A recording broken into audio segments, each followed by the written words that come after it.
Good morning. All right, I'm hot already. So I about 20 minutes before I was like, okay, I got to go live, and I realized I was like, oh, I have to go out the house after this live, and I was not prepared. So we're cooling down. Unfortunately, I'm not gonna be able to go live on Instagram today because apparently Instagram wanted to move the live feature, and I do not have enough time to even figure out where that is today. But hello, welcome back to another Friday where Sara, myself, I go and I talk about the different concepts of like what happens behind the therapeutic door, and how that can apply in the general public's life, whether you like therapy, whether you're not, whether you have to deal with someone who doesn't go to therapy. We're just going to try to unpack. And ironically, over the past few weeks in America, we've been having a complete, civil unrest, for the lack of better terms. And the topic we've been talking about is grief. And so this is going to be the third and final part for the time being for this concept of grief. And the reason I cap it at 3 is because honestly, that's just my own rule, because I have an overactive brain. And if I don't set my own limit, I could talk about grief for days and it go on and be over talked about and not make sense. So, but this part, the first 2 parts, one was really just introducing the topic and unpacking it and reframing it differently. General resistance and emotional flow. You guys can go back to part 1. Part 2, I built off of that concept of experiencing emotions and what did I talk about? Where's my other paper? Oh, and how it intersects with your identity. And then that identity work that you can do in like your own self-healing process, and kind of having to go through, it's kind of like going through your closet and it's like, oh, I'm going to wear this in 6 months. And so you keep it, but then you ultimately don't end up wearing it. So you have to really do that work of like, okay, be real with yourself. What parts of your identity are, attached to a material item, a person that you ultimately have to kind of reconfigure for yourself. All right, gotta get this back here. I'm hot. It's a lot of hair. It's a lot of hair. It's all natural too. Eat your spinach. That's what this is. So part 3, what I want to talk about is because this is where I think a lot of people get stuck. And let me just say this before I forget. These parts are kind of concurrent with each other.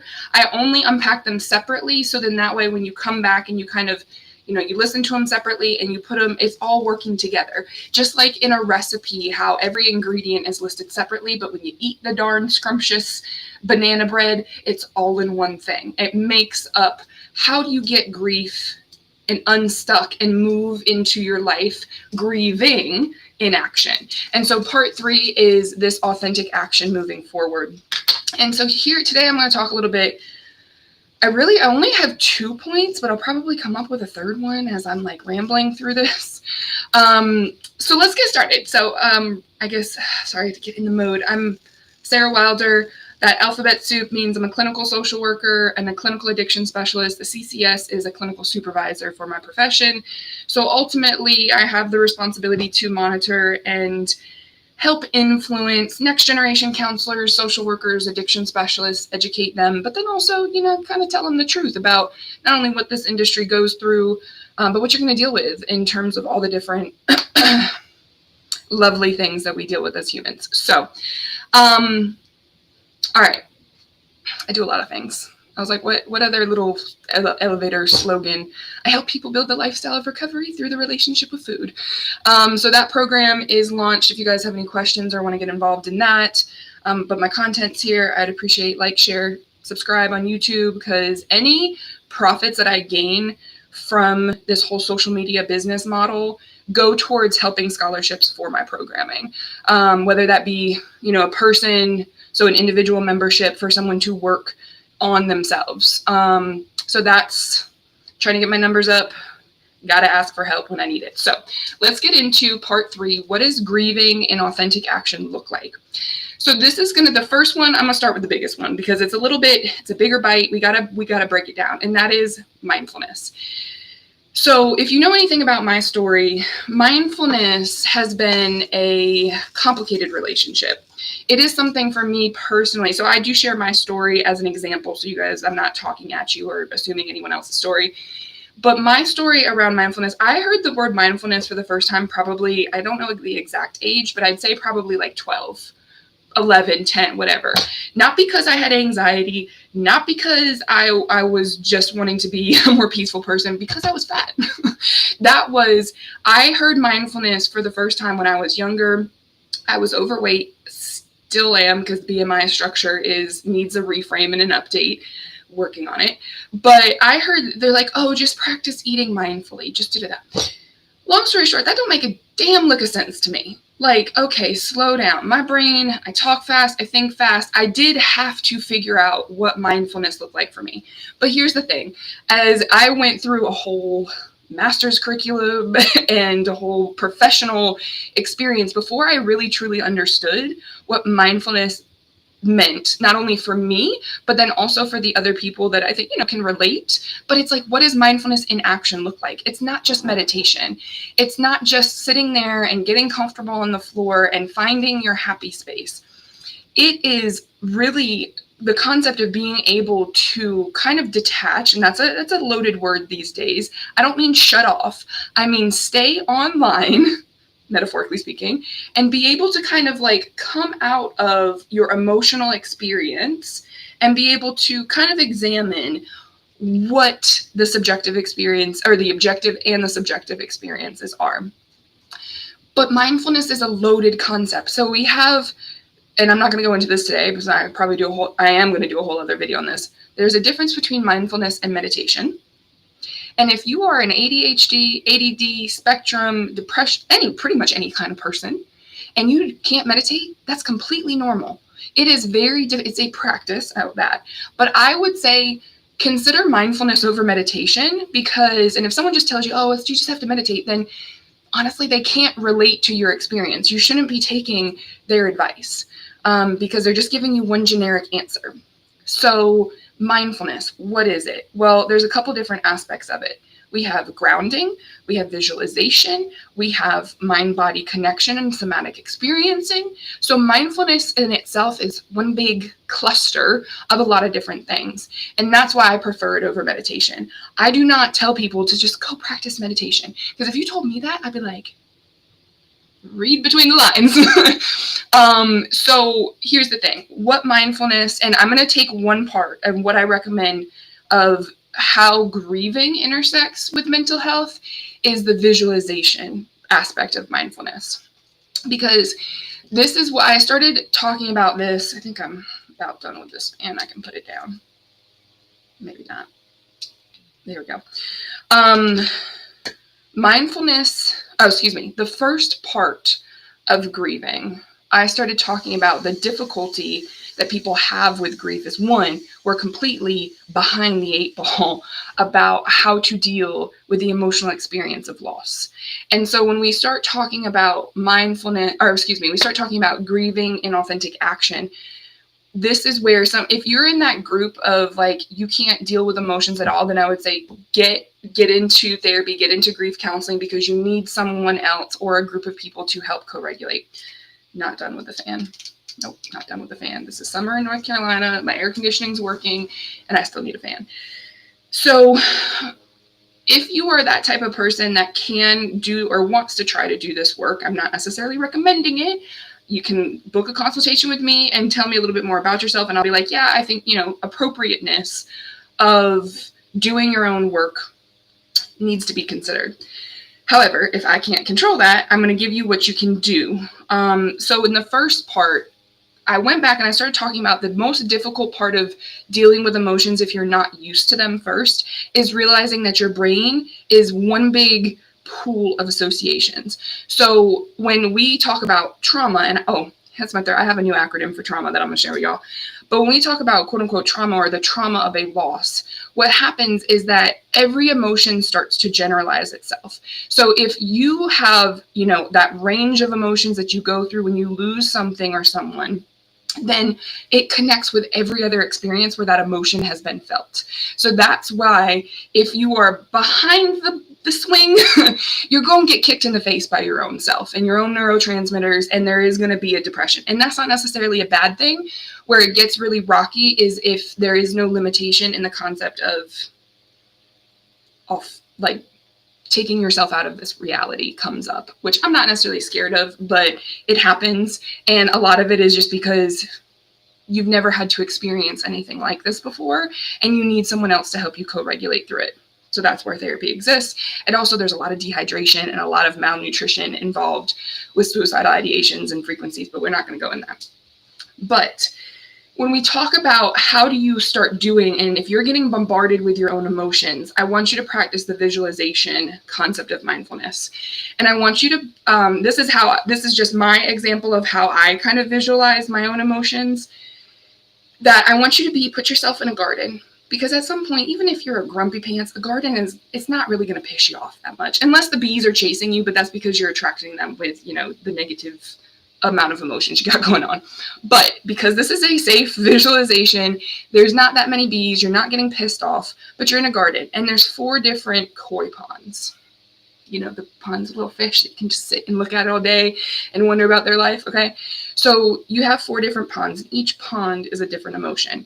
I start with only 4 core emotions. I know Inside and Out and Pixar, they wanted 5 in there. I start with 4 because everything else from there is easier, I feel like, to make sense versus 5. I start with joy, fear, sadness, and anger. When you start, and again, in my program, you guys are going to have to learn this, and I can just talk about it reference. When you start talking about feelings, those are your complementary colors. Your emotions are your primary colors, your feelings are your complementary colors, and where they start mixing. So from a comparison to like Inside Out, the movie, disgust is one of their core emotions in there, and I actually think that that's like a preceding factor to the second film of a feeling, because to me, disgust is a fear as well as sadness or some kind of anger involved. I think it's a combination, what I call emotional conjunctions, for certain people, especially my English people. But the 4 core emotions, and so the visualization of you having a pond for each emotion has a slew of experiences of emotions already attached to it. So when you are losing someone, I need you to go and understand which of those ponds you're actually operating out of, which fish is jumping for your attention. Because if you don't have a way of visualizing which emotion is activated, then you're going to get confused and you can't really process an emotion that you have not identified appropriately.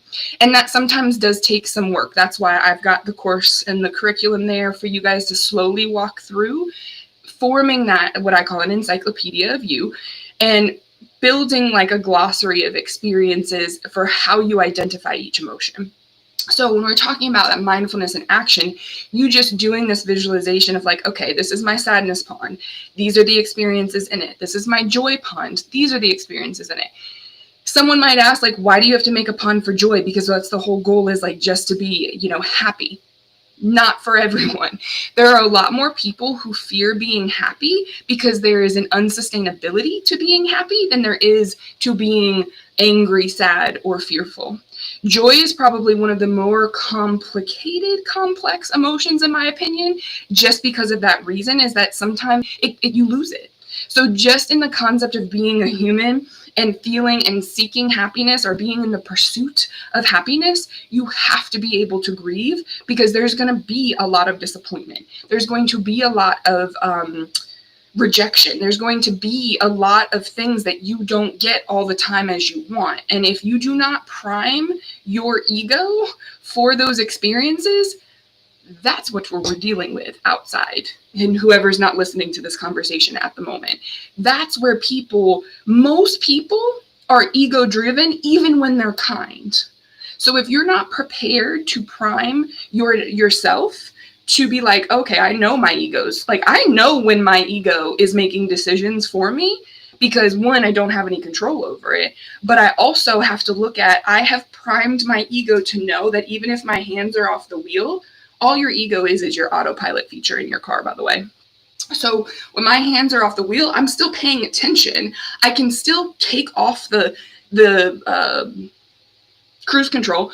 I can still take off the cruise control, put my hands back on the wheel, and put my hands back on the brakes or the accelerator, because that's what I've done my ego preparation with the form of mindfulness and visualization. So grieving, here's another reframe. Grieving and losing things is one of the healthiest things that we can do in life, especially if it normalizes how you prepare your ego to be able to give you back control of the vehicle. Okay? So if out here people are here's an indicator of someone who is more in a narcissistic place than they are in a freedom place, is if they deny that their ego is ever involved. That's my first risk. I'm like, okay, cool. Going over here. Away from you over there, across the room, where I don't necessarily have to get mixed up with your ego, because I know my ego is going to try to get in that real quick, because I know I deal with people's ego all day. So getting back to this whole grieving and action, the concept of visualization of your emotions is one of the most necessary things that you have to do to be a well-developed, mentally healthy person. So that's a complicated, but you can start looking at it as like each pond has emotions. Each emotion is a pond, and each pond has different fish and experiences in it. And you're the one that is naming each of those fish. That's how you can tell when things are happening out in front of you and you're going back out and you're, living your healed girl life or healed man life, because men have to do this as well, is that you know which fish is out there flopping around. You'd be like, okay, cool. I'm cool with like anger being out here right now. Uncontrolled and unregulated anger, that's not so much, right? So that's where the cleanup happens. And so if you are in one of those situations where you're grieving and you're stuck in grief, then you got to do a little extra TLC on your pond maintenance. So your pond may be a little bit overgrown with algae. It may need to be gardened a little bit, pulling out those weeds. You have to take that time to sit there and internally kind of scrub out the scum. And that takes time. Sorry to be so graphic, but that's ultimately how we heal, is we have to visualize the invisible things.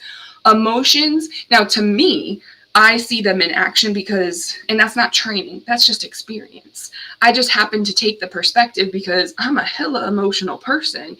And the transformation that y'all saw was me scrubbing out the pond scum of all the shitty shit that's happened to me. Hopefully I don't get censored for that. But the stuff that's happened to me, the dysregulation that me emotionally stuffing down my emotional experiences caused.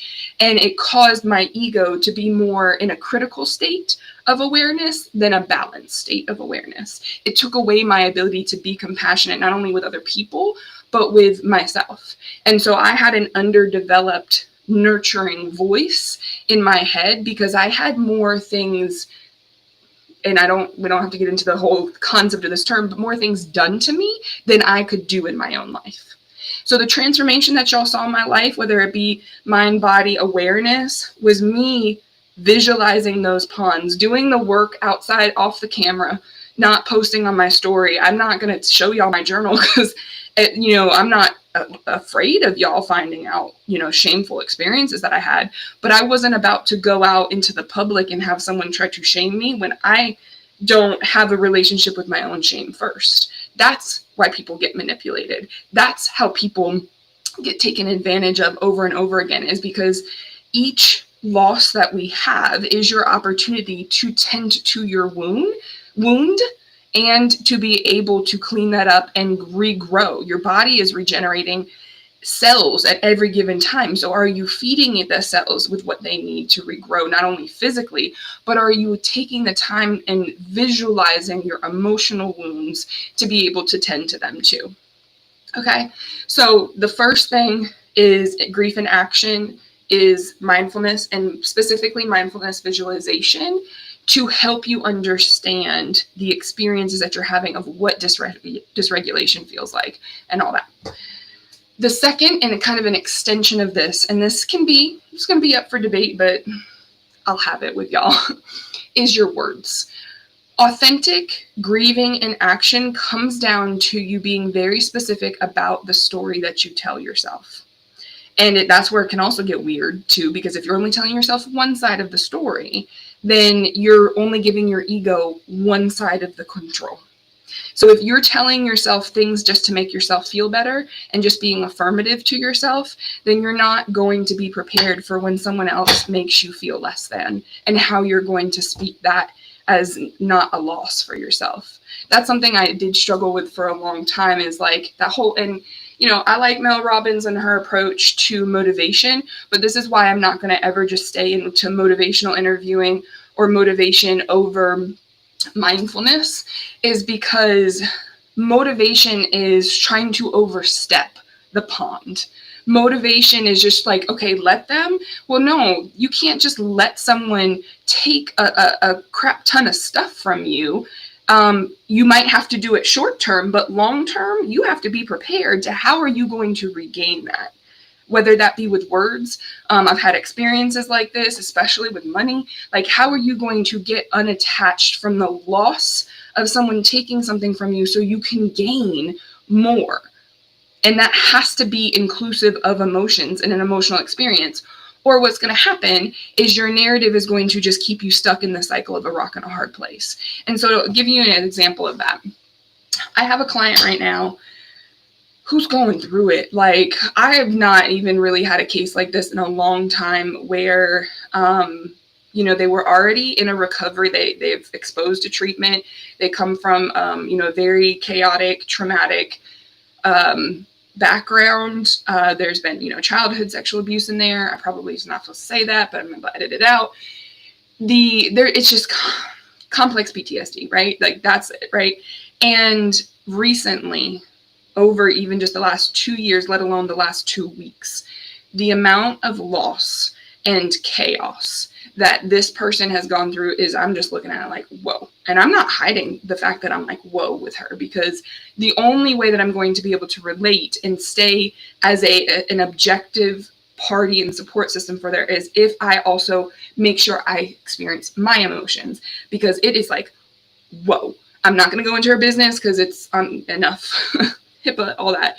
But just trust me when I say whoa. I'm like, I've seen some shit, and it's like, whoa. And the words that we use when we're healing and grieving are extremely important to how we have to set ourselves up for the long term. So example is, I'm never going to trust anyone again. It's a little problematic, especially because, they're in their 30s or 40s. And I'm like, you still have a pretty decently long life. You still have a daughter that you're raising. You still have like a lot of things where you have to have trust, right? So for my role as a co-regulator, when it comes to not only energy co-regulating, but I'm looking at narrative formation, I have to say the hard thing in that moment, which is like, you know what, I really get why you wouldn't want to trust people again, because you have every good reason not to, but you not trusting anyone again is going to leave you more vulnerable in the long run.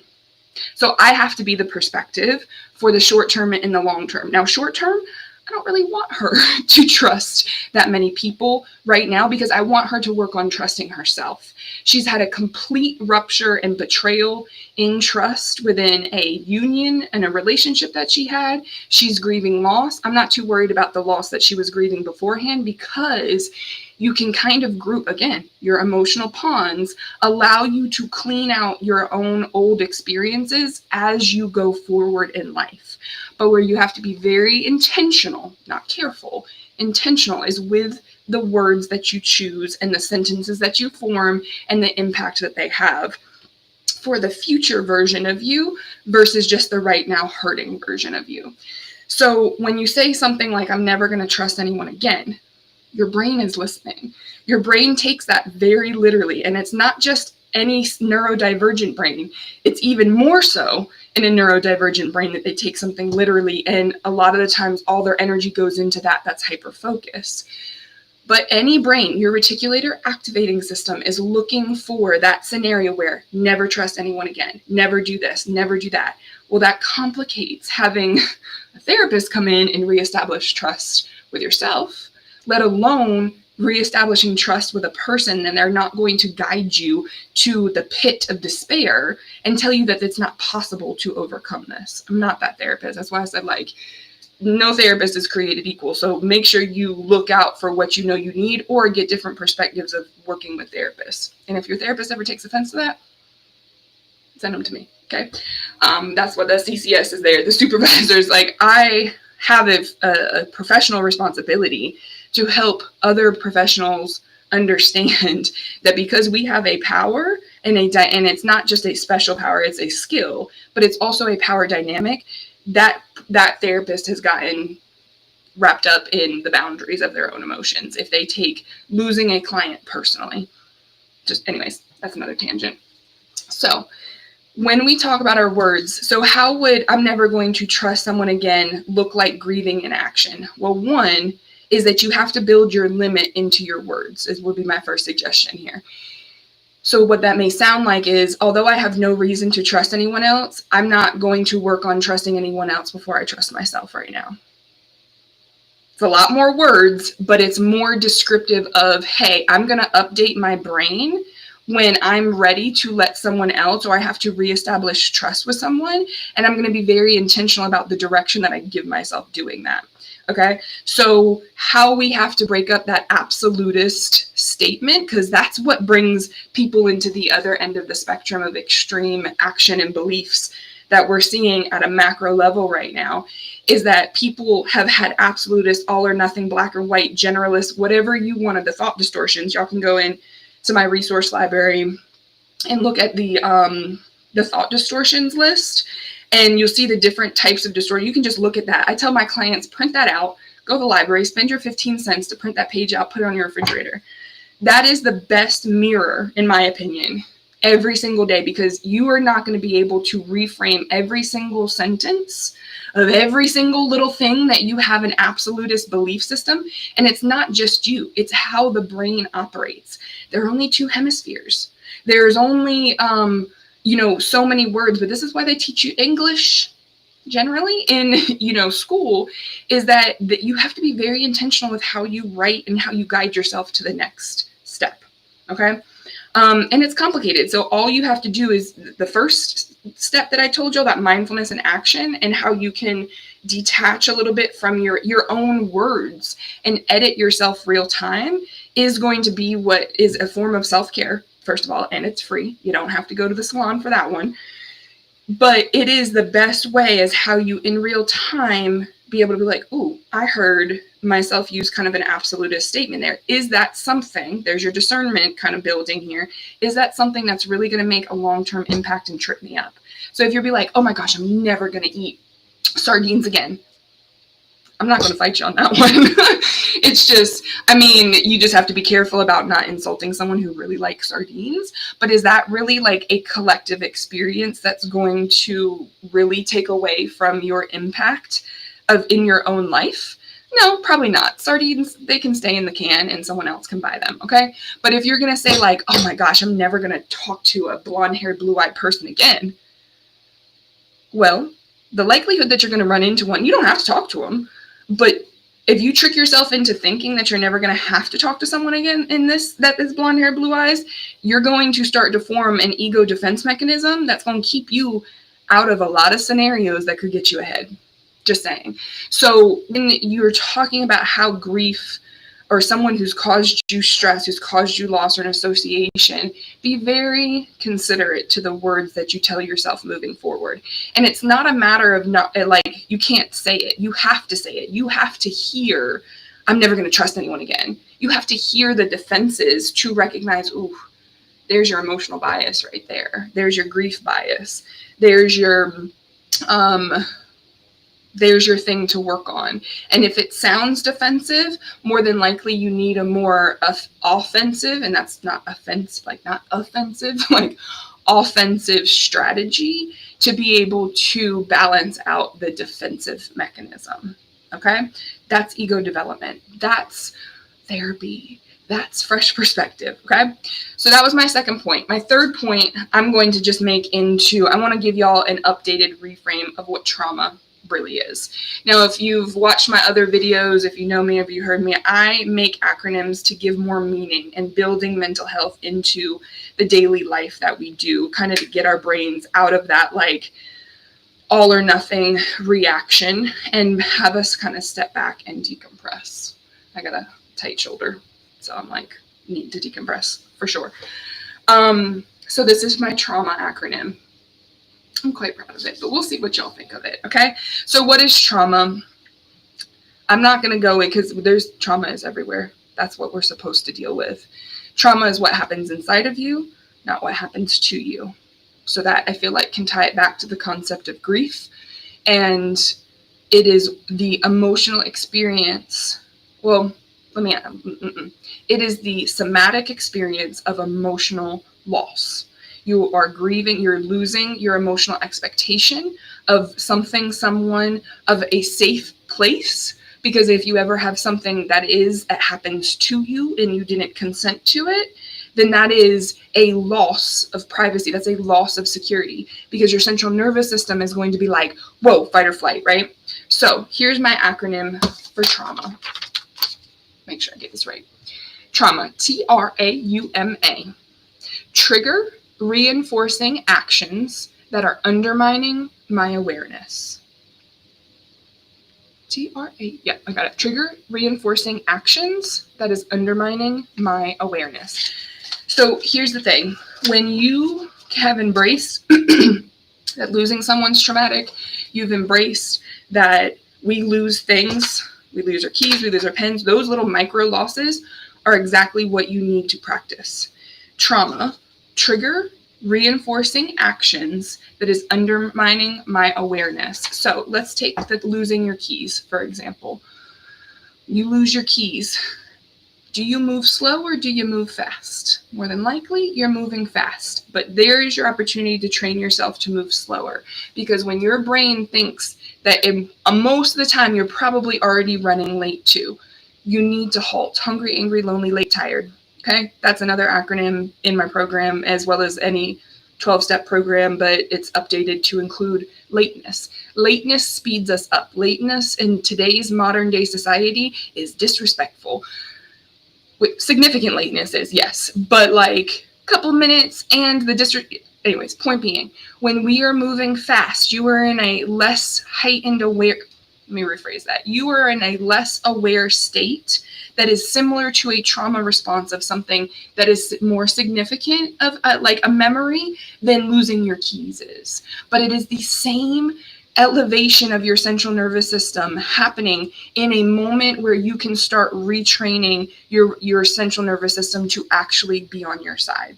So when you can master that, not necessarily the mindfulness for the grieving that I said, but the regulation, go look at my video, the recipe. I called it, it's like how to hack kind of the mind-body alignment with your breath work, with awareness. When you're able to slow down and start looking for your keys, you can start visualization. That's what most professional athletes do for games in the future. But if you have to go into the past and be like, where was the last place I had my keys? Okay. So when I look off into the distance, this is me visualizing, because I can't look at even myself or stimuli. So I'm like, okay, I came in the house last night. I only put my keys in like one of 3 places. So let me check those 3 places. They're not there. Okay, cool. By the off chance that I put them somewhere else, what was I wearing last night? Right? And if that takes practice, because most people are like, I can't remember what I ate yesterday. Well, you haven't even really tried. So when you try this and you work it, it works. More than likely, I mean, I still haven't found, I did find my safe key doing this. I have not found my actual key ring, because I told myself in my like downsizing of my life, so I can kind of be a little bit more mobile to go do other forms of therapeutic work. I put my old key ring somewhere and I cannot find it to save my life. I'm also about to move again, so it's like, okay, it's likely going to turn up. I know it's somewhere. But it's stuff like this where you just practice those things. And the only thing that you really need to remember is that you're going way too fast. The whole society is going entirely way too fast, myself included. When I am keyed up and it has, I've been exposed to a stressful event, I drive faster, I talk faster, and we can slowly start to regulate our own selves. I may not need this fan as much when I have this around for when I speak, because I have a lot of content to get to people in a workshop that they pay me for.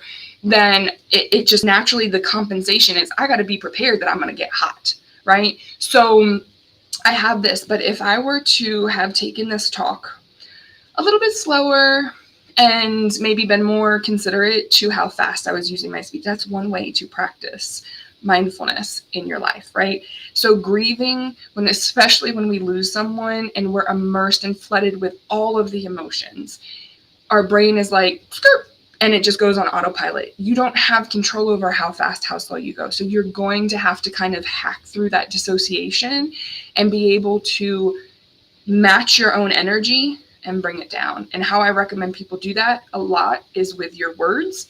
It's with your walking. So a lot of times when I was working more in an office, COVID hit, completely changed my whole industry, let alone my whole practice, in a good way for some, because I was a little bit more prepared. But I lost my ability to co-regulate in person as much with people. So I had to get creative in ways where I was still face-to-face virtually with people, and I had to be able to regulate not only myself, but it's called mirroring. Like, I'm looking at myself right now because no one is necessarily here, but myself as a therapist, when I was face-to-face with people, my practice is all about co-regulation. It's the mirroring neurons in our brain require people to be attuned to me. That's why we have in-person therapy. But when we're virtual, when not everyone, we do this in conversations too. When your girls like hype you up, you're like, yeah, we get all hyped up, and it's okay to be the calm one, especially like, but that's regulation. So this whole, I think, mental health culture that we're in right now, we have an overabundance of information. I'm also a culprit of it. But just please take away that you don't necessarily need more information. You need action. You need to put the information that you know into practice, and it requires you to go back out there and face really scary things. So then that way fear cannot be manipulated from the outside in. There are a lot of people in traumatic situations right now. I don't know how else to say that, because they do not have the awareness, they do not have the belief, and they do not have, I'm going to go with this ABCs. They don't have the consistency quite yet to knowing how to cultivate separation from another person having access to their emotions. But it is at the crux of every domestic violence relationship, every abusive cycle and pattern. And honestly, it's just at the basis of codependency. Codependency is not going anywhere. It just has to be rebalanced in your life. And then ultimately it will be rebalanced from a macro level of, we're too dependent on the healthcare system to take care of us. We're too dependent on the government to make decisions in our lives. We're too dependent on other people to do things that we need to learn how to do. But we don't necessarily have to do it all by ourselves, at least forever, but you have to be capable. Maybe the C should have been capable instead of consistent. They don't have the awareness, they don't have the belief, and they don't believe they have the capability. I like those. I like that ABC better. The consistency will come. It will come when you're willing to take action, because the inconsistency is what is convincing you that you're not capable. And so when you take a look at what grieving can be for you, I hope this 3-part series helped. It is there for you guys. It's just study. You got to take the time. You don't have to give your money to, a college and a university to get a degree. That's just to get a job and to go back out there and work in industry. If you know your passion and your purpose is different, then you need to do your own self-education, because especially in entrepreneurship, this is why I speak at Entrepreneurship Creativerse as a creative entrepreneur, is because you don't necessarily know quite, you know how to be creative potentially, but if you don't know how to regulate that, then business is going to burn you out faster than going and working in industry and being in an abusive relationship. Because if you do not have the ability to show up and address the boss, which is yourself, and have a healthy relationship with that ego, that's why we see heart disease. That's why we see chronic illness. That's why we see trauma perpetuated, is because we're literally traumatizing our own selves with just the words that we use. So trauma, point 1, mindfulness visualization, creating ponds and visualizations of your emotions. being intentional about the words and the directions that you give yourself when you're healing, and learning to set that limit within your words, within the sentence that you tell yourself. And 3 is considering trauma is really just your emotional trigger reinforcing an action that is undermining your awareness. So trauma as an acronym: trigger, reinforcing actions, undermining my awareness. Hope that helps for y'all. I will be back with more probably July, because I have a move coming up. I need to focus some of my days on getting into my new space, setting up, and it's also really hot. I gotta sit here with this darn fan, which is officially needing a charge at this point. So hope you guys have a great weekend. Thank you for anyone who shares this content. It really helps, not someone else, but it helps pay it forward. And you can actively take credit for service and value to service. If you can't get out there and protest, it helps me help someone else get an understanding and be more prepared to deal with mental health and reduce the trauma footprint. So y'all have a great weekend. Stay cool.